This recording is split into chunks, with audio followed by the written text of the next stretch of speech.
मक्का शरीफ में काबा शरीफ के सामने यानी अल्लाह के घर में एक माँ को एक नौजवान ऐसा मिल गया जिसे देखकर वो फूट फूट कर रोने लगी। आखिर वो नौजवान कौन था, इस हवाले से ही आज की वीडियो के अंदर हम बात करने जा रहे हैं। जी हाँ, एक माँ के लिए उसका बेटा कितना ज़्यादा अजीज होता है, कितनी ज़्यादा एक माँ को अपने बेटी की तड़प होती है, ये तो सिर्फ एक माँ ही जानती है। लेकिन सोचिए दोस्तों, माँ के जीते जी अगर वो बेटा दुनिया को छोड़कर चला जाए यानी मरहूम हो जाए तो उस माँ पर क्या बीतेगी, इसे हम लफ्ज़ों में बयां तक नहीं कर सकते। और हर माँ यही चाहती है कि उसकी औलाद उसकी आंखों के सामने हमेशा रहे।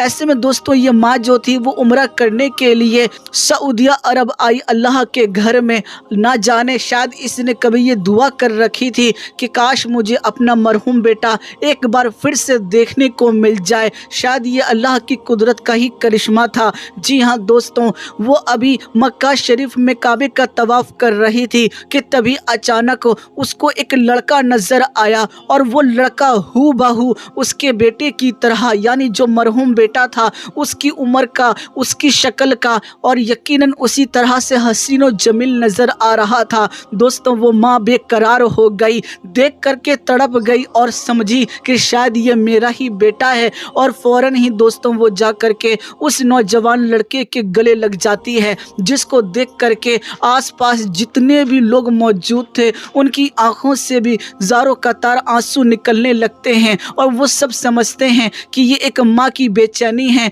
जिसे सिर्फ एक माँ ही समझ सकती है। ऐसे में दोस्तों, वो नौजवान जो लड़का था उसने भी ज़रा भी उस औरत को अपने से जुदा ना किया, क्योंकि शायद वो भी समझ रहा था ये माँ अपने बच्चे के लिए तड़प रही है और इस तरह से जुदा कर दूं तो ये माँ जो है वो और तड़पेगी। इसी तरह से काफ़ी देर वो माँ जो थी वो उस लड़के से चिपकी रही और रोती रही। यकीनन दोस्तों, अगर दिल से दुआ मांगी जाती है तो ज़रूर कबूल होती है। और लोगों का यही कहना था कि शायद इस माँ की यही आखिरी ख्वाहिश रही होगी कि काश उसे एक मर्तबा अपने बच्चे की ज़ियारत हो जाए, अपने बच्चे को वो अपनी आँखों से देख ले। और काबे शरीफ के अंदर अल्लाह के घर में ये करिश्मा देखने को मिल गया, ये मौजिज़ा देखने को मिल गया। दोस्तों, इस मौजिज़े और करिश्मे को लेकर आपका क्या कहना है, ज़रूर हमें कमेंट करके बताइएगा। और चैनल पर नए हैं तो चैनल को सब्सक्राइब करना बिल्कुल मत भूलिएगा।